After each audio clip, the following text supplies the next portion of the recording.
All praise to Yahweh Bashem Yahushua, by Hashem Rakakudah, Shalom to the 144,000, and the rest of the elect out there, Shalom to you all. Team, I don't know what to say. IUIC ISUPK, get with the program, because you're gonna have to explain it to your followers when it actually comes to pass. It'll be on the news, it'll be all over the place, just like the C Ragamuffin was. It's gonna be pretty much the same setup, I would say. A lot of politicians, a lot of actors, a lot of news people. You'll have a deadline to get it. They'll give you some time, but there'll be a deadline for you to get it. And if you don't get it by that deadline, you're totally out the system. You're totally out the system. You're off the grid. So GMS was always 100% correct and what they were saying. And we're just going to play this. I really don't have nothing to say. Revelation 13:16. If you don't know it, ask somebody about Revelation 13:16. We do it. We didn't. Me myself, I did 1,000 videos, 1,000+ videos on the subject. Even if it was the main subject, I spoke about it doing other videos. I mentioned it if it comes up. So all roads lead to the mark of the beast, which is the mark of the beast, MOTB, which is the microchip technology.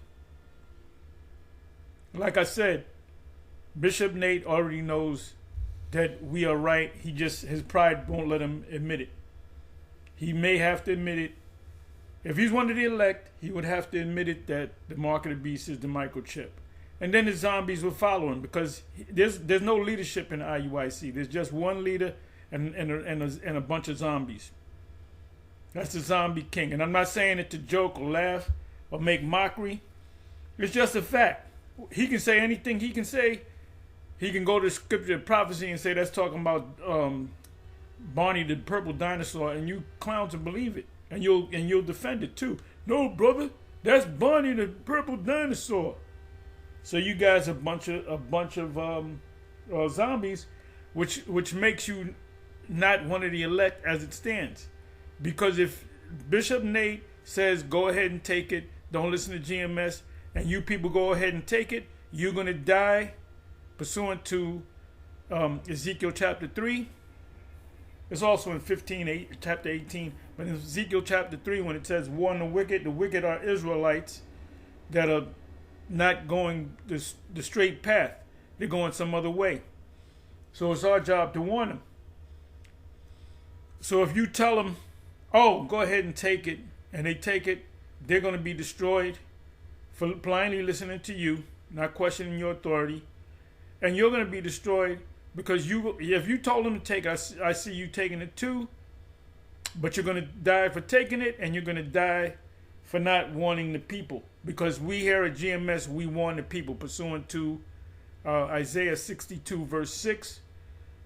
We are the men on the watchtower. The watchtower sees it, whether the enemy's coming, whether it's another king coming to visit some other king in peace. Whether a prophet, they said of the prophet, are you here for peace or are you here for war? Not too many words. I believe that was a reference to Samuel. Because the prophet didn't bring weapons necessarily. The Most High was with him. So if you disobeyed the prophet, which the prophet represents the mouth of Yahweh Bashem Yahushai, then Yahweh Bashem Yahushai will bring judgment on you. So they equate that prophet to the mouthpiece, of the Most High. So anyway, I'm just going to play it. This is a so-called Edomite, because he could be a Jake that looks like an Edomite. He appears to be an Edomite. He may or may not be an Edomite. So I'm just going to play it. And if the Spirit's on me, I'll say a few words. I really don't have to say much. All I got to do is go to Revelation 13:16, even quote it. He causes all, both small and great, rich and poor, free and bond, to receive a mark on the right hand on their forehead. And anyone that does not receive that mark, they cannot buy or sell. I merely paraphrase it. If you can read it in any version, you can read it in the NLT, you can read it in the King James. Initially, you can read it in the Amplified, you can read it in the BBB, the Bible in Basic English. You can read it in the ESV, English, what is it? English Standard, ESV, English Standard Version. So there's many versions you can read it in. You can read it in the Tyndale. You can read it in, if Tyndale's New Testament, I gotta look that up. I'm positive it is. It's the whole Bible. The Geneva Bible, which was written, there was one copy written in 1560 and another one written in 1590. So we're talking some years, almost 20 years before the King James was written. First King James was 1604, which a lot of people don't know that. And the original is 1611, because for 7 years these scholars had to go back and proofread everything, and they found a lot of mistakes, so they had to change a lot of things. So you're dealing with the 1611, which is the revised version of the 1604. A lot of y'all don't know that. And King James made a statement about the Bible. He said that we had to revise it because we went off on certain things, but the Bible is still not complete. Someone else has to interpret it even further, and that's where we come in. That's why we go into the Greek and the Hebrew, and so forth, and through the Spirit. And when you go back to King James, they didn't understand. They can read the Bible, but didn't understand the prophecies, mainly the prophecies. None of them.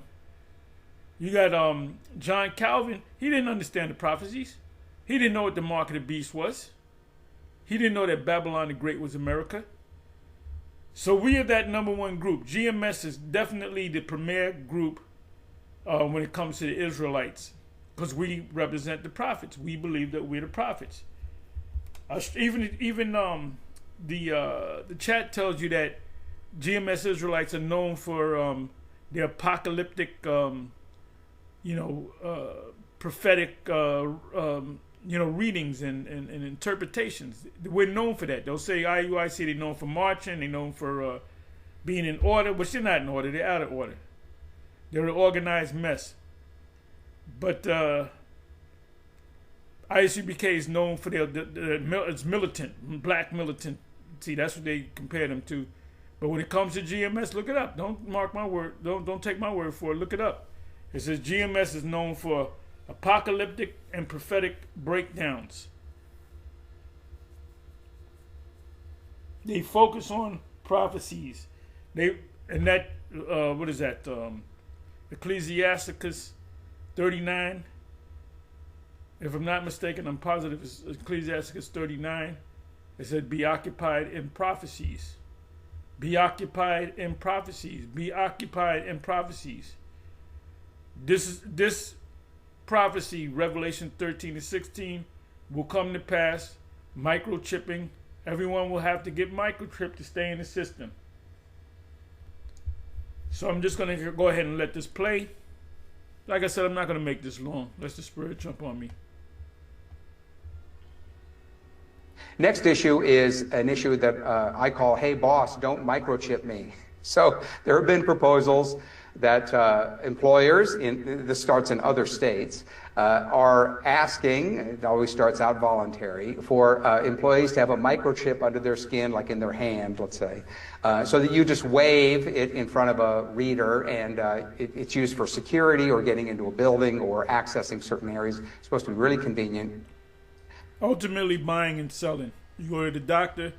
When you go to the doctor, there's buying and selling going on. The first thing you do, you go to emergency. The first thing they want to know is what your name is. You got a driver's license. Let me get your name, your address. They want a valid ID because they can know to get you to get the money from you, or you qualify for Medicaid, Medicare. So that's any hospital. They're not going to treat you if you don't give them an ID. Try it. Tell them I don't got an ID. I mean, I don't know what they did. Anytime I went to the hospital, I always had ID. But of course, this idea horrifies a lot of people. So a bill has been introduced by Representative Breanne Thomas she represents Seattle and Vashon. She's a Democrat. Her bill is HB 2303, and it would, very simple, prohibit any employer from requesting, requiring, or coercing employees to have a microchip implanted under their skin. So she's against the microchip because they've been talking about it. That's going to be over. That's going to be thrown out. Everybody's going to get the microchip, or everyone's that's not of the elect is going to get. If you're one of the elect, you will not get the microchip. You may die. You may get your head chopped off. You may get locked up in a prison, in a detention center. You may be tested. But if you're one of the elect, you're going to refuse to mark the beast, and you can't. What if 5 guys force it on you? Then that's not your doing. You have to consciously agree to do it. This is an obvious idea, if you ask me. The problem with these proposals, and again, this has started in some other states, is it starts out voluntary, and then before you know it, the boss is saying, no, it's mandatory. The other part of coercion is they'll say something, the company, let's say, sometimes the government does this. Hey, we're not forcing you to do anything. We're just going to make your life really, really difficult until... Perfect example, the tolls in the tri-state area. If you're driving on these roads in New York, Jersey, Connecticut, you go through a toll road, you cannot use cash. What they'll do is they'll take a picture of your license and they'll send you a bill. The toll might be $3 if you have an Easy Pass. If you don't have an Easy Pass, it's simple. Oh, we'll just take a picture of your license plates and it's going to cost you $10. So if you're constantly taking these highways, instead of paying $3 here, $3 there, $2 here, $2 there, you're paying triple that or quadruple that. What are you going to do? You're going to comply. They said, no, you don't got to get it. You're going to comply, and you're going to get that reader, the Easy Pass reader, because I have one. I avoid tolls, but if I have to go through a toll, I have my reader or the Easy Pass, and it just comes out of your account.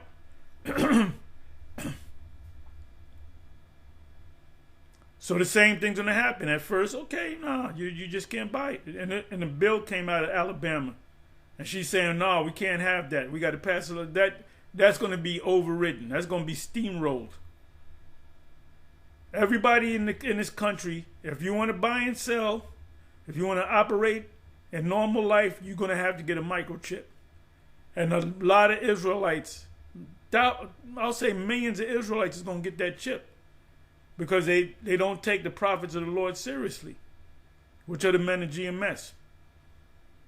And if you're following IUIC ISUPK, Wi-Fi, any other group that teaches contrary to that, and you listen to your leaders and you do what they tell you, you're done. You comply.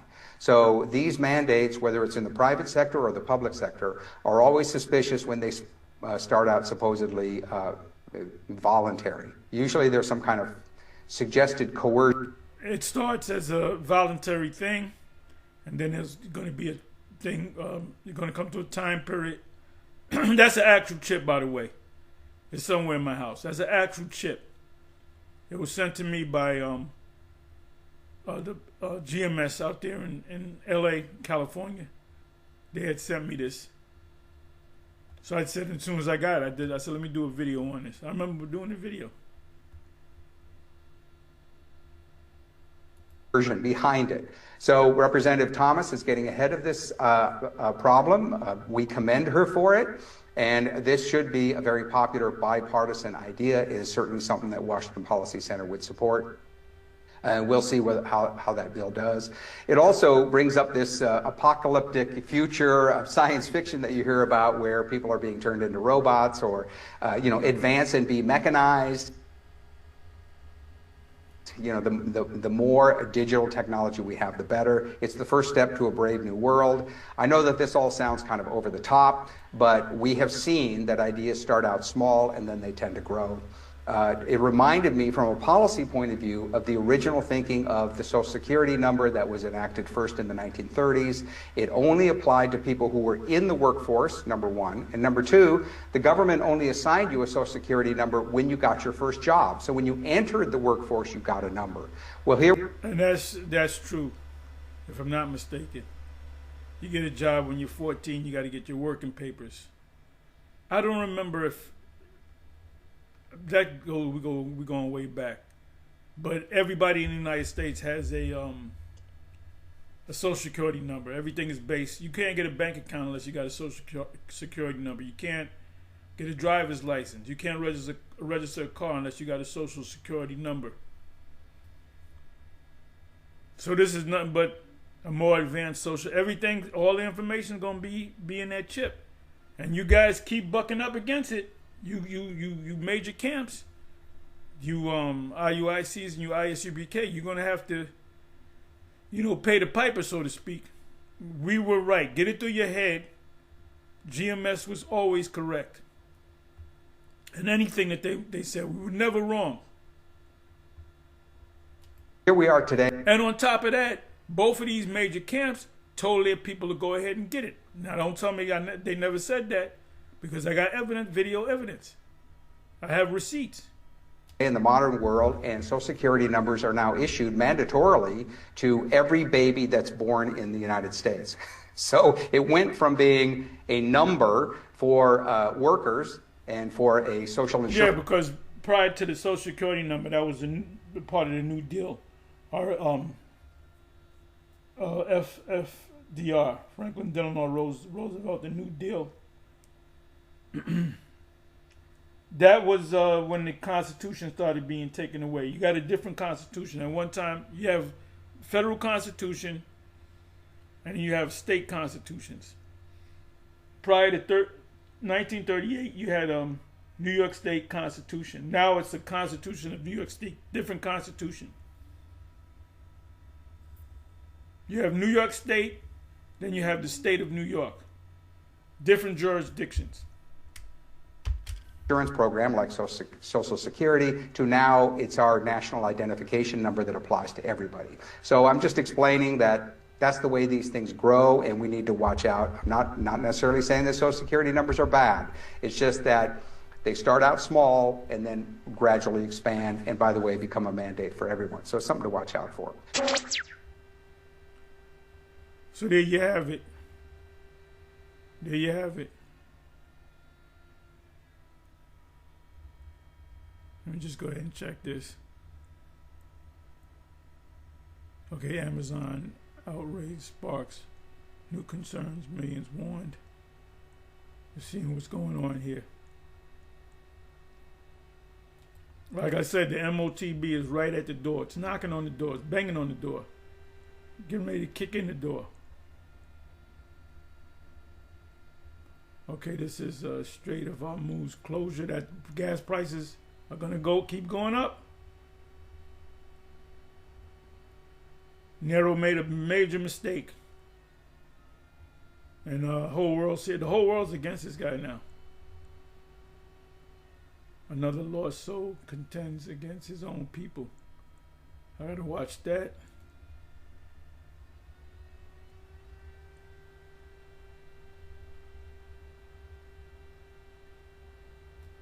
I subscribe to this individual as well.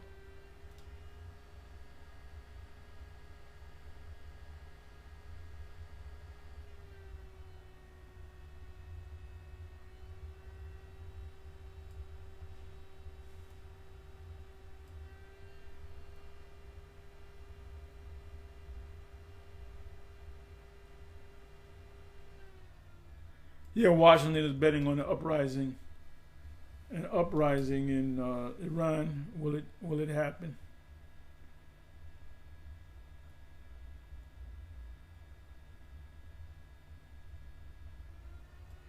Europe and Africa side with Iran. Ooh, I gotta watch this.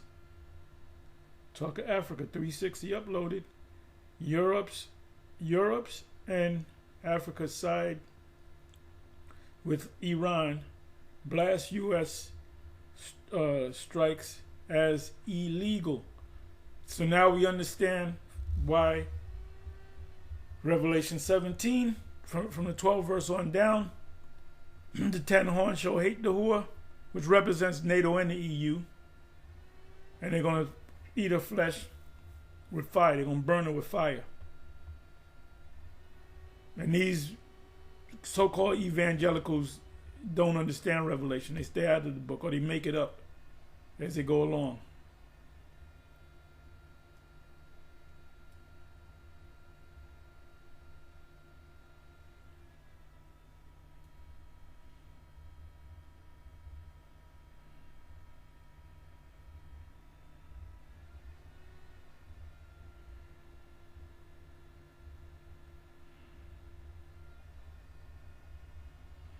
Okay, I'm just looking.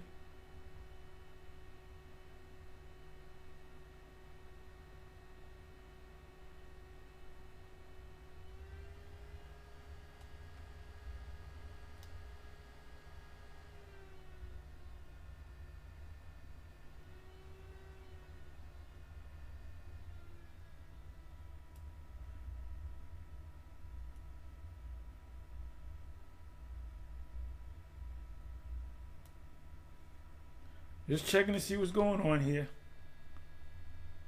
Famine, chaos, and civil unrest. This is just the beginning. Absolutely correct. Just the beginning. So I gotta watch this. You miss a day, you miss a lot. You miss 5 hours.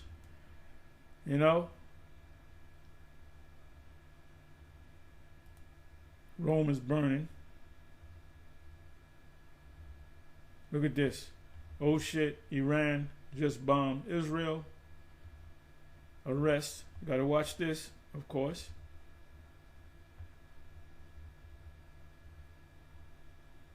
Republicans terrified as gas prices skyrocket. I got, last time I got gas was, I don't know, 4 days ago, and it was up 11-12 cents. So I know it's even, I was under $3. I told the guy the next time I come back here it'll be above $3, and he agreed with me.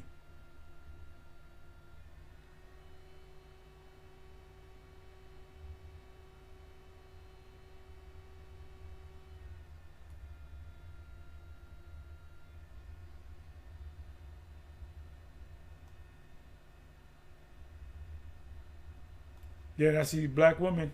We don't need them. All the other nations' women, they want to get with Jake. There's something in their spirit telling them to get with Jake. When I say Jake, I'm talking about all the tribes. Judah, Benjamin, Levi, and the rest of the tribes.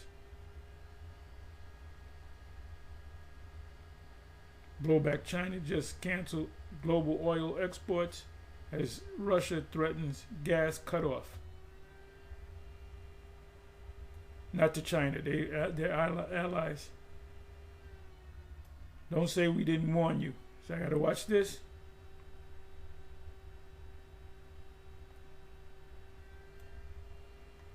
More on their glory, more shameful spewing.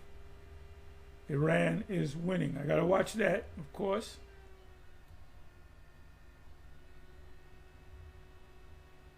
Jesus. Anytime I see Jesus, I know that people are not deep, and the spirit ain't dealing with him. His name is not Jesus. Jesus need to be retired. Jesus teaches we must become childlike to enter the kingdom. No, you must be an Israelite and of the elect to enter into the kingdom.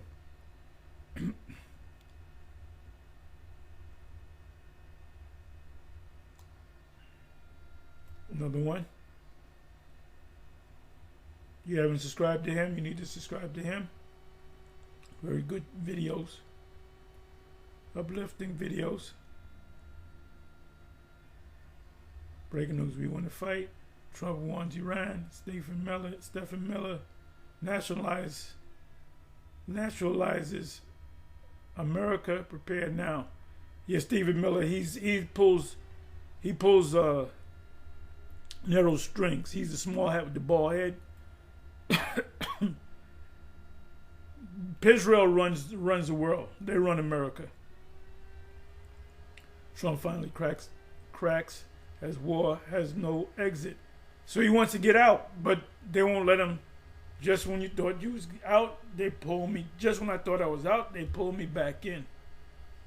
And you women you're gonna get in line under Jake. We're gonna be the superstars. There's gonna be a shortage of men of other nations, mainly the Edomites. So we're gonna deal with these Edomites. We're gonna deal with these concubines and have babies with them.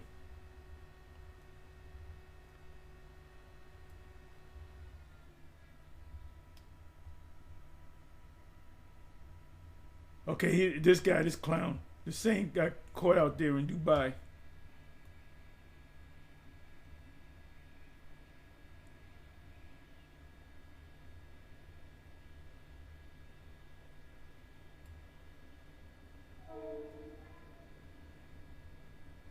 Shalom, Apostle. I know what he's talking about. I'm laughing too.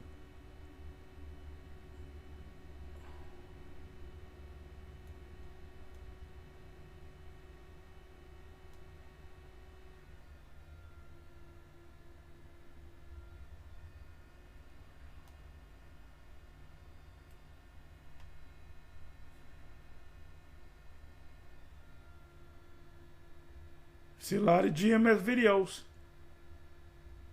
All of y'all, if you're part of GMS, you're supposed to be putting up videos. Dems strike back against Trump for unlawful war. That is a war. They're not even calling it war. I think they're calling it special operation, whatever.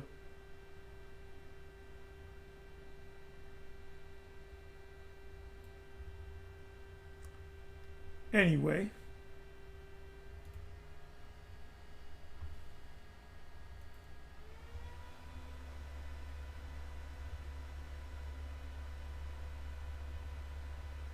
You know what? Let me play some of this. Well, a lot is happening, and we are still very much in the beginning stages of this conflict. But yes, the short answer is that gas prices, well, they could be affected by all of this. And it's because Iran is actually one of the world's top oil suppliers. So think of it like a domino. If oil prices rise drastically, so do gas prices. And it all centers on a key passageway in the Persian Gulf known as the Strait of Hormuz. Around a fifth of the world's oil flows through there. And because of this conflict, it was speculated that the Iranians would close it, which would be devastating for many countries' economies, including the U.S.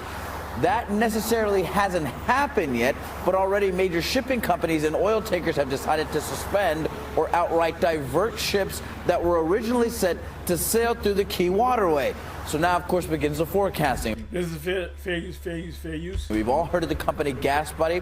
Well, an expert from there predicts gas prices could rise by as much as 15 cents as early as next week. You just saw the gas prices up there for what it looks like at the Lexington Gulf Station. It's going to hurt people when it rises up 15 cent here, 20 cent there, 5 cent here, every day. Or the morning you go get gas. Afternoon the gas is higher. Evening the gas is higher. You gas up the night before because you know the next morning the gas is going to be higher. It's going to start affecting people, getting people angry and upset when they got to pay $3.50, $4, $4.25, $5. That's when they're going to get angry. That's when they're going to abandon. And this is an election year. What I mean by that is for the Congress, the House of Reps and the Senate. So they're going to kick out a lot of Republicans. They're going to have Democrats in there. This place is done, man. This place is done. Regular gas users, that's about $3.30 a gallon right now. So, of course, 15 cents added on to that could be a lot. We're, of course, not even talking about the plus and the premium gas. It is going up. It is going up, definitely. So, you know, I'm paying more on gas money, so definitely I'm going to be making less money than what I'm making. Just looking at the history, you know, every time there is war, gas prices do go up. So we'll see how long this lasts and, you know, what effect it has on, you know, gas prices. Nero said it's going to last a couple of days. It's going to hit him and be out of there. He figured there's going to be another Venezuelan type scenario. And then they started saying it's going to take 2 weeks to a month. Now they're talking about 6 months in. If it's a ground war, they bring the troops in from the U.S., which eventually they're going to do, to bring the equipment, weaponry, personnel. We're talking 100,000 troops. It says it takes 6 months, so we're talking about they'll be in the Middle East in sometime in the beginning of September. So it went from a couple of days to no more than a month to 6 months, and they'll probably stay there. It'll be a ground war. The U.S. military, the troops, they'll probably get shipped over there. We don't know. I don't think they're coming back. I think these people that are going over there, they're going to wind up staying over there. Then they're going to get a lot of you retirees, retired from the military. They're going to use a thing called stop loss. I did a video on that. I spoke about that about a week ago. Look up the word stop loss. That's talking about if you're retired, you made a career out of the military, you became a major, a lieutenant, whatever rank, captain. You retire, you go to life, you become a judge. You've been a judge for the last 25, 30 years. Guess what? You're going to have to suit up. You're going to the Middle East. And you're not coming back. So if you can't see that this place is going down on its 250th birthday, you're hiding under a rock. But so far, like I've seen them go up a little bit. As much as I want to complain, I can't complain, you know. It's just life goes on regardless. Anything gets expensive or not, just life moves on, you know. As long as we're safe, you know, American citizens safe, so. Forget about safe. Forget about safe. Missiles are going to be, this place will be completely and utterly destroyed by fire. The main thing, we're not anywhere else, you know. Money's probably the last thing you want to worry about. Trump admits in this clip right here that the cost of everything is going to go up because of this war that he started. Let's take a look at this clip. I'll tell you what, I have never had more compliments on something I did. People felt it's something that had to be done. So if we have a little high oil prices for a little while, but as soon as this ends... Nobody believes this guy, and that includes the Republicans. The whole world's looking at this guy, and they're laughing at him. He's a laughing stock of America. Those prices are going to drop, I believe, lower than even before. As soon as we're going to win, as Trump just alleged the other day that this could go on for 4 to 6 weeks or even more. And we know wars don't stop in 4 to 6 weeks because Iran has bombed damn near the entire Middle East anywhere there is a U.S. base in return. They fully intend to fight back. And the war in the Middle East has always been a never-ending one and has been helpful to nobody in the long term. It's only caused useless and senseless death that nobody wanted. However, Iran does hold the world's third largest oil supply, the same way we invaded Venezuela. You were in Afghanistan for what, 20 years? Venezuela. Sorry, Trump invaded Venezuela. And they hold the first largest reserve of oil in the world that Trump... So anyway, this is it, man. Watch the rest of this. Anyway, shalom. On to the next.